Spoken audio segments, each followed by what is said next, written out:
Welcome to Luca and Miguel. Enjoy the video.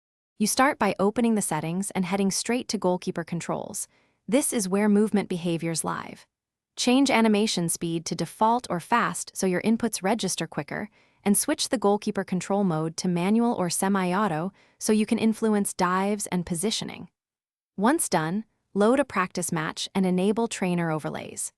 Make sure to keep camera at tele or broadcast for clearer angles. This primes you to test movement tweaks immediately and feel the difference in responsiveness. Now refine how the Goalkeeper moves by mapping quick lateral shifts and rush commands to comfortable inputs. You need immediate access to rush without altering basic saves.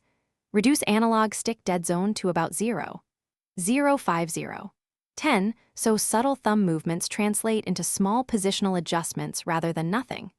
Then adjust sensitivity curves to give smooth acceleration, gentle for fine-tuning, stronger for emergency rushes. Practice several crosses and one-on-one drills so you learn the time. Finish by testing in realistic scenarios, penalties, corners, and breakaways so you see how movement settings behave under pressure.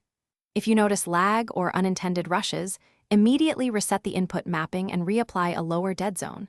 Sometimes a single remap clears sticky inputs. Make incremental tweaks between sessions and use replay in slow motion to spot positioning errors and to learn why you were out of place. Once you dial it in, lock the settings and practice until the new movements are instinctive.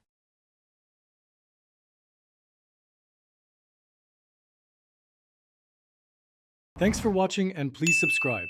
It's the best investment you'll ever make.